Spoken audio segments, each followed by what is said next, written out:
Sveiki gyvi, BaseQ 10 pamoka. Po trumpos pauzės grįžtame vėl į jūsų kompiuterių ekranus.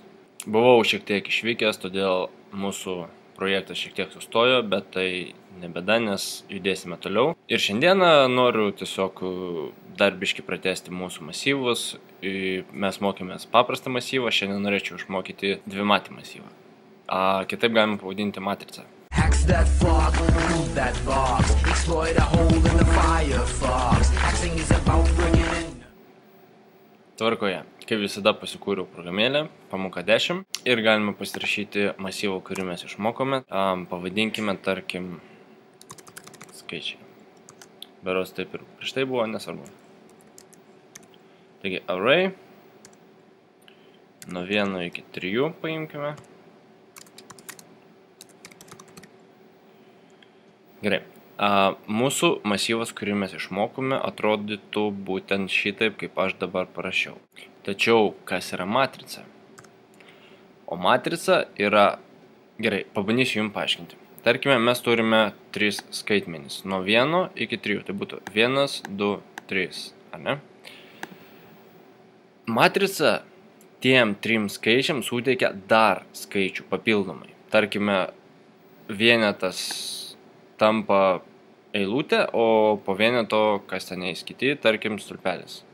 Ar atvirkščiai, nesvarbu. Turbūt nieko nespratote, gerai. Taigi, čia yra pats paprasčiausias masyvas. Kaip atrodytų masyvas matrica. Mums tiesiog reikėtų dasirašyti po kablelio, dar, tarkim, nuo 1 iki 5. Štai būtent taip atrodytų mūsų matrica. Ką tai reiškia? Gerai, pabandysiu paaiškinti. Tarkime, galime čia pasikomentuoti.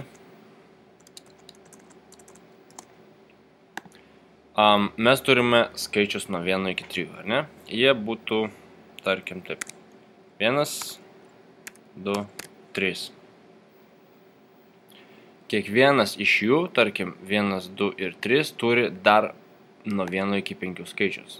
Tai yra dar 5 skaitmenys. Tarkim, 1 turi dar 5, tai būtų vienetas jau skaitosi kaip 1, 2, 3, 4, 5. Vėl, dvejetas skaitytųsi kaip vienetas, 2, 3, ne, klystu, 2, 2, 3, 4, 5. Vėlgi, trejetas skaitosi kaip vienetas, tai būtų 3, 2, 3, 4, 5. Aišku, čia vėl biški gluminti skaičiai, nes čia 1, 2, 3, čia 2, 2, 3, čia 3, 2, 3, kažkai nesąmonė. Gerai, pabandykime, tarkim, pasirašykime mes tą sąlygą ir pažiūrėsime, kaip čia viskas turėtų atrodyti paprasčiau galbūt. Pabaiginį spaudžiam Enter. Taipogi, jeigu jau dirbame su skaičiais, o ne su raidėm, pasirašykime integer. Ok. Taigi, mūsų kintamasis skaičiai, kurio pirmas stulpelis, gal vadinkim, tai va, yra vienetas ir pirmas skaitmuo to stulpelio bus vienetas.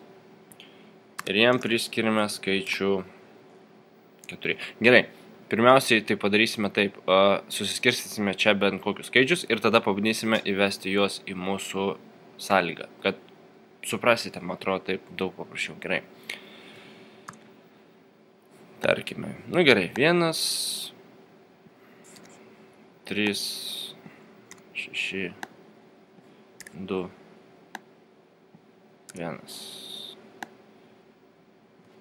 0,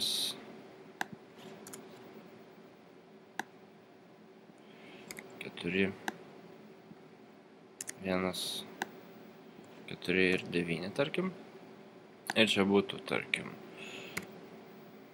4, gerai, 3,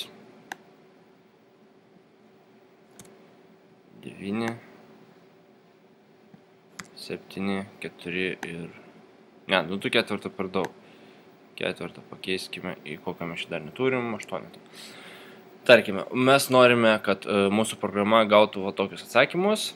Taigi, kaip mes turėtumėm viską susivesti, kad jos išmestų mums tiesiog prieš akis. Gerai, grįžtam atgal.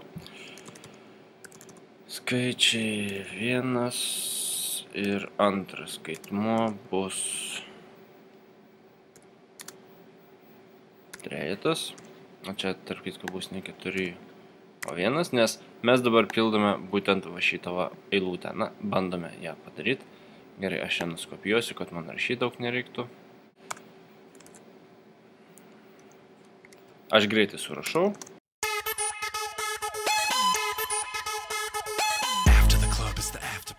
Tvarkoje. Tai va, mes dabar kaip ir susirašėme pačią šitą pirmą eilutę, stulpelį, vėl nežino, kaip čia pavadinti. Kaip jūs norit, kaip jums paprašiau, kaip jums suprantamiau, taip ir pavadinkite. Tvarkoje. Tai va, 1, 3, 6, 2, 1, 1, 3, 6, 2, 1. Ir čia būtų būtent pirmojo eilutės ar stulpelio variantai. Bet kadangi mes turim 3 eilutės ar stulpelius ir kiekvienoje eilutė ar stulpelė dar po 5 skaičius, tai toliau turėtų atrodyti štai taip. Kadangi pirmą eilutę ar stulpelę baigiam, tai čia jau būtų 2. Ir vėl iš pradžių 1. Pirmas skaitmuo, jis yra 0.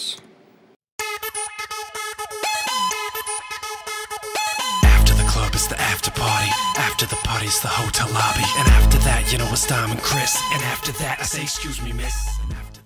Ir paskutinis antros eilutės ar stulpelio skaičius yra 9.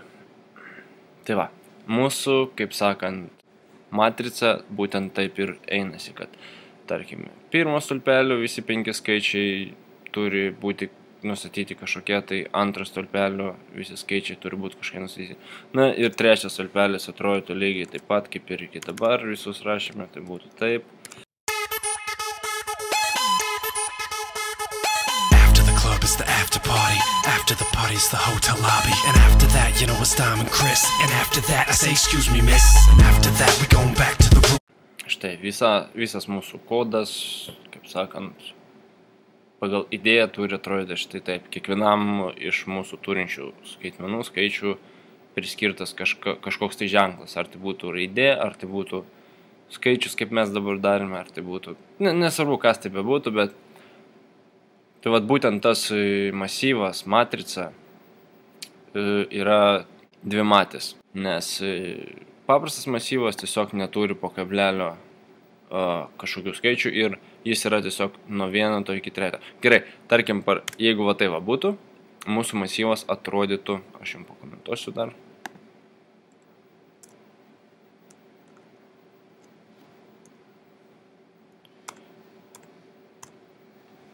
Taigi, jeigu nebūtų, tarkime, mūsų dvimačio masyvo būtų paprastas, masyvas atrodytų štai taip. Vosiu. Skaičiai 1, kuriam priskiriame, ten, tarkim, trejetą,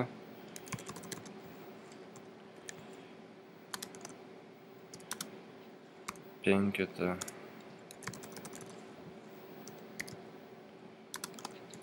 ir 9, 8, tai gerai. Aišku, čia visur kabletiškių reikia, bet, aš čia kadangi komentuoju, tai nesvarbu. Ir va, čia yra pats paprasčiausias masyvas, kuris turi tik 3 skaitmenys, 3 eilutės, kaip sakant, bet gerai, ta viena eilutė turi tik vieną reikšmę. Pirmoji 3, antroji 5, trečioji 8. Bet vėlgi, jeigu po kablelio rašysime kaip buvo, tai jau tampa matrica. Gerai, pavyzdžiui, jeigu aš noriu atvaizduoti, tarkime, vienintelį nulį visame šitame mūsų balagane, jis yra masyvo antroji eilutėje ar stulpelėje ir pirmas skaitmuo. Tai būtų tai va. Right ln, skaičiai 2, 1. Būtent nurodome, kurį mes norime pamatyti. Ir paleidus programą mes matome būtent tą nulį, kurį mes norėjome ir pamatyti. Gerai, pabandome dar kartelį, tarkime, koks čia yra 6. Aštuonetas berods vienas toksai, ar ne? Aš noriu iškviesti šitą aštuonetą, tuomet reiktų rašyti trečio eilutės ar stulpelio, ketvirtas skaitmuo. Ir aš turėčiau 8 gauti. Štai prašau, aštuonetas. Manau, supratote, čia yra tikrai labai nesunku, tiesiog mūsų prieito masyvo, kurį mokėmės, išplėsta versija.